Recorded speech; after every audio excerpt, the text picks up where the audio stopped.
So let us start our class. I hope I'm audible. You can again type your attendance. Yeah. So I think I'm audible here. You can type your attendance in the chat box again. Okay, just type your roll number. So this is what we have discussed in the previous lecture. We talk about the extrinsic and intrinsic conductivity, and we said that in intrinsic semiconductors, the number of electrons and the number of holes, or in the exact, the correct term, the number of free electrons. Number of free electrons, that is number density of free electrons. Number density means N means N is number of free electrons per unit volume, and similarly P is number of holes per unit volume. So in intrinsic semiconductors, they are always equal because due to thermal energy, above above 0 Kelvin, depending upon the amount of temperature, due to that average thermal energy, there will always be very few electrons dislodge, from covalent bonding. Okay, very few electrons dislodge from covalent bonding. So when those very less number of electrons are dislodged from the covalent bonding, it will result in electron and hole pair formation. So always equal in number. But when we do the doping, usually the doping is done with a very high doping density. That is, number of donor atoms per unit volume is usually very large. So in the case of N-type doping, we insert pentavalent atoms, right? So each pentavalent atom, one pentavalent atom contributes to one free electron. We talk about that because when we insert one pentavalent atom here, we say that there is a one free electron contribution, right? So if we are doing a doping with a very high concentration, that is doping density usually is very high, uh, due to thermal energy, there are very less number of electron hole pair, very less. Okay, this is in around, let's say, in 100 numbers. For example, doping is usually done in thousands, maybe 9,000 atoms are inserted per unit volume. 9,000 donor atoms, 9,000 donor atoms per unit volume. Let's say we insert 9,000 donor atoms per unit volume, and there are very like 100 numbers of free electrons and 100 numbers of holes due to thermal energy. So in comparison to the high doping concentration of 9,000 donor atoms per unit volume, the number of free electrons contributed by thermal energy is very less. Therefore, the contribution from thermal energy can be neglected, and the free electron concentration can be said to be equal to the donor density.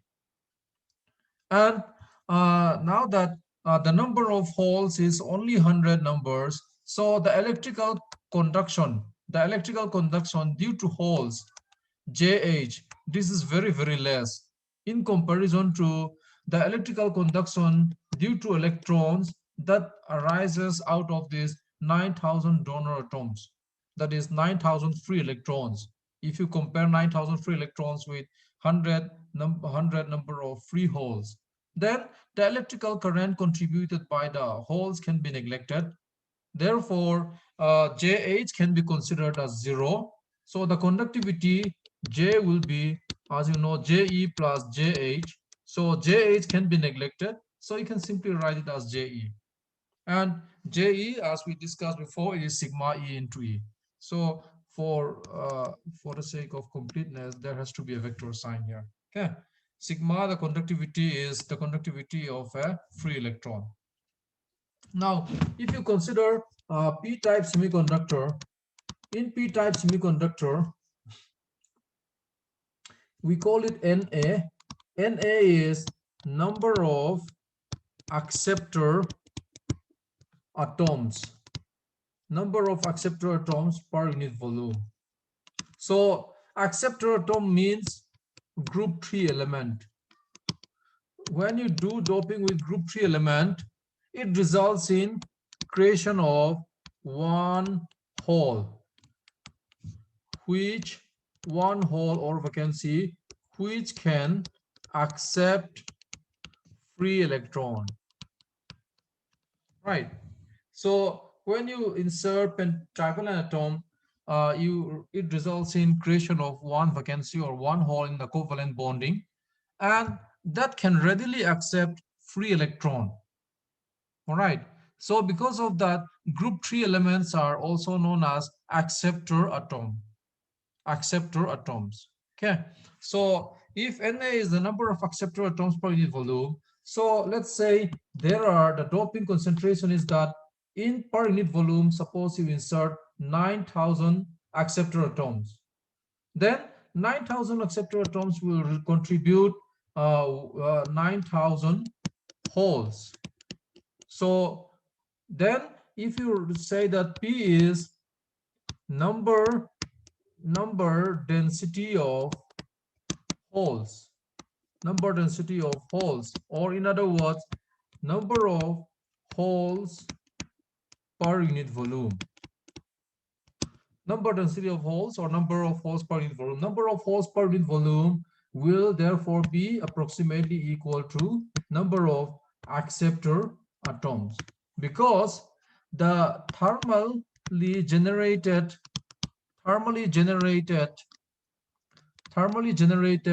electron hole pair is very less in number. They are around 100 only.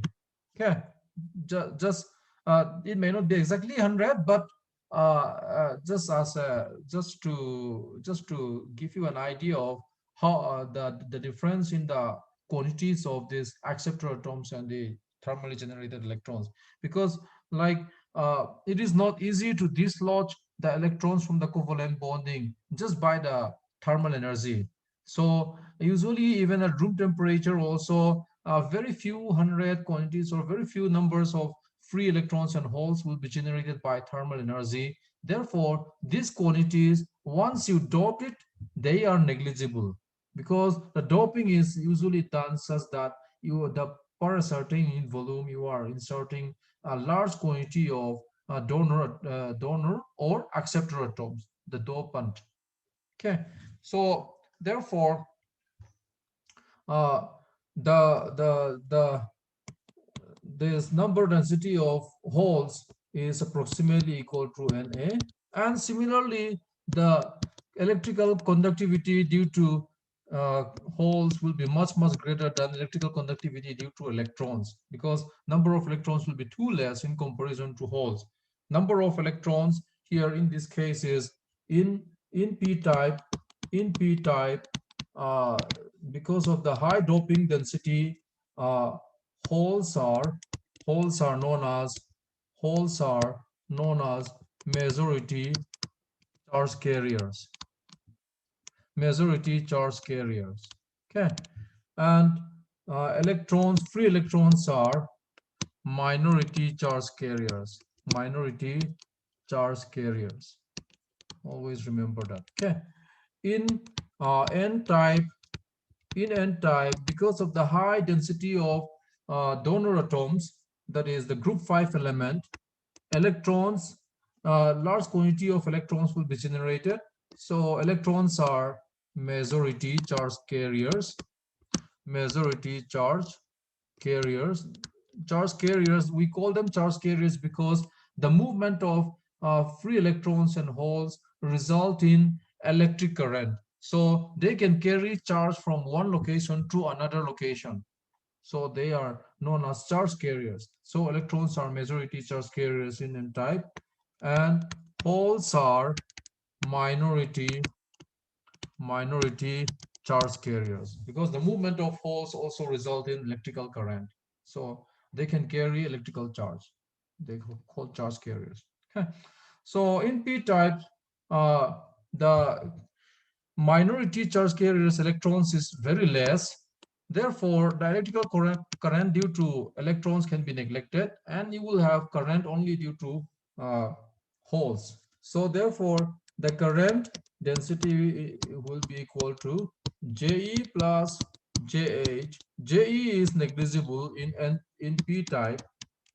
It is negligible in p-type. Therefore, this is Jh.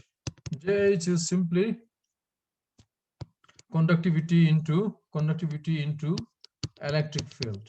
Okay, here the conductivity is you know it, it is e, what was that, ep mu, the mobility, yeah, ep mu. So ep mu h, mu h is e is equivalent charge of whole. So there is a plus sign here, plus sign. Okay, because of the holes, we consider it as a positive charge. P is number density of holes, and mu h is mobility of holes. Okay, like that, you can see that the conductivity in p-type is this, and the conductivity in n-type is this, and the conductivity in intrinsic semiconductor is this. Okay. Now, coming to Hall effect. So this is what I intended to teach for today's session, but I think I've taken a bit longer time for that conductivity discussion once again. So before we get into Hall effect, we should know what are the forces that can act on charged particles. Like, we know that if you have a stationary charged particles, stationary charge. Okay, let's say you have a stationary charge here, or in fact, let's say this is a free electron, stationary free electron, right? Now you apply electric field. So if you say that this side is positive, this side is negative, so the electric field will be in this direction. Okay, so once you apply electric field, there will be a force acting on this stationary charge. The force acting on that charged particle will be Q into E. E is the electric field, Q is the charge. Okay, Q is the charge. So we know that under the action of this electric force, we call this an electric force. Force due to electric field means electric force. Under this action of this electric force, this charged particle will move. If it is a negative charge, it will move in this direction. If it is a positive charge, it will move in this direction under the action of this force, the force due to electric field. Okay. Now, if you have a stationary charge like this, you apply a magnetic field. Let's say you apply a B field. If you apply a B field on stationary charge, the B field cannot exert any force on stationary charge. Okay, magnetic field cannot exert any force on stationary charge. However, if the charged particle is moving, let's say this is charged particle Q, if this charged particle is moving with a certain velocity V, so only when the charged particle is moving with a certain velocity V, this magnetic field will exert force on that moving charge. So the force due to magnetic field can only happen if that charged particle is in motion. So the force is given by Q into V cross B. So that means if v is the direction of motion of this charged particle, q is moving in this direction, then if b is the direction of applied electric field, then the resultant force will be in this direction. The resultant force will be in the upward direction. So we only have 10 minutes again, so I don't understand, this is too short for me. Anyway, so if you can see, so my video is turned on, I guess. So let me see. So I want you to watch my fingers. I want to see that if my fingers are visible. Uh, so in order to determine the direction of this Lorentz force, you can use your this right hand rule. So if you stretch your right hand like this finger, it will represent the force velocity here. So let's say you have a cross product between v and b here. Let's say, okay, in a vector product, normal vector product, suppose you have a cross b. Suppose you have a cross b. Vector a is on the first vector here on the left side. Vector b is the second vector on the right side. So vector a, this finger always represents the vector a. Okay, this finger in a cross product, this finger always represents the vector a, and this finger represents the vector b, and this thumb direction will represent the direction of the resultant vector, c vector. So it's like that only. So if you have a v cross b, the direction of the resultant vector is upward, which is perpendicular to both this vector and this vector. Okay, so even if these two vectors are not perpendicular, even if these two vectors are something like this also, you always take the first vector direction as this and the second vector as this, and the direction of the resultant vector is perpendicular to this.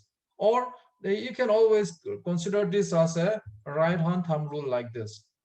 So if you take the first vector and the second vector, these fingers will represent all these fingers will represent the direction of rotation of the direction of rotation of the vectors, like this. If you look at the figure here like this, if you look at this, see, this is a rotation, this is a rotation. So this rotation direction is represented by these fingers. The resultant vector is this. So the rotation is always from the first vector to the second vector. If the vector product is b cross v, then the direction of rotation will be like this, clockwise. But if it is v cross b, the direction of rotation is anti-clockwise. Okay, so like that, you should see that when you have two vectors, product of two vectors, you have a resultant vector which is perpendicular to both the direction of the two vectors. So this will be the concept we will use in Hall effect discussion. And I don't know if how many minutes we have. We have 6 minutes. Yeah, I think I can continue for about 6 minutes. If I cannot finish it also, we can continue in the next class. 6 minutes we have. Now, let's consider a semiconductor like this. Suppose this is your semiconductor. Okay. And let us define our coordinate axis like this. This direction is x-axis and this direction is z-axis. This direction is your y-axis. This direction is your x-axis. So this is how we define our coordinate system here. And we align our semiconductor along the x-axis. Our semiconductor is aligned along the x-axis. And we apply a voltage here, DC voltage, such that this side is positive, this side is negative. That means you are supplying a positive voltage here, you are supplying negative voltage here. That means you have electric field in this direction. Electric field in this direction. Now, what is the direction of electric field? Electric field is from left to right, means E is actually EX. Okay, along your I cap direction. E is pointing along x-axis, right? So you have electric field along the x-axis, and from this figure, you see that your magnetic field is along the z-axis. So your B vector is pointing upwards, Bz into k cap. K cap is unit vector along the z-axis. Okay. So now the length of this semiconductor is L. The thickness of this semiconductor, that is from top to bottom, is T, and the width of the semiconductor is W. Right. Now, once you apply an electric field like this from this potential source, we know that if this semiconductor is n-type, these electrons, which are the majority charge carriers in n-type, they will move towards the positive terminal. So the electron motion will be like this. So this will be the velocity of this electron, Vx. The velocity of the electron will be this. And from the figure, you see that there is a magnetic field upward. So basically, this will be something like this. You have a Vx electron motion in this direction and magnetic field perpendicularly upwards, that is along the Bz direction. This is the situation you are having. Vx from right to left and Bz is upward. Now, if you consider the Lorentz force acting on the moving charge, the Lorentz force means the force due to magnetic field on a moving charge here. The force due to magnetic field on a moving charge. If you consider this Q V cross B, what will be the direction of FB here? Consider knowing this, that V is in this direction, B is in this direction. So what will be the direction of FB? Q V X cross BZ. So what will be the direction of your FB here, magnetic, the force due to the magnetic field here? You remember that always consider the rotation with respect to the first vector. So the first vector is your Vx, the second vector is your Bz. So the rotation direction will be from Vx to Bz. This will be your rotation direction. Now, if you look at my picture once again, I said that this four fingers, it should represent direction of rotation, and this will represent the resultant vector. Now, if I do that, if I do it like this, so these fingers, they will represent the direction of rotation, and your resultant force will be inwards along the thumb direction. So whichever direction this rotation is, that is the first vector is Vx. So you're rotating from the first vector to the second vector. The rotation, you can represent it using these four fingers. You have to do it like this, and this will represent your resultant cross product of the two vectors. Therefore, if you consider what I'm trying to explain here, that is Vx cross Bz, the resultant force is supposed to be towards the screen, or the resultant force is along the y-axis. The resultant force is along the y-axis. Therefore, if under such force, electrons, instead of moving straight line towards this positive terminal, it is supposed to deviate it, isn't it?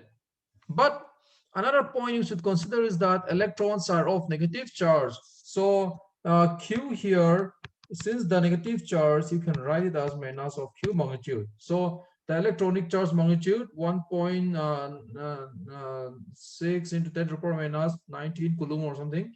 You have to put a minus sign here for electron. So therefore, the force will be minus of magnitude of electronic charge and Vx cross Bz. Okay, this would be our force direction. So Now, if this is the case, under the action of this force, electrons, instead of moving linearly or straight line along the left side towards the positive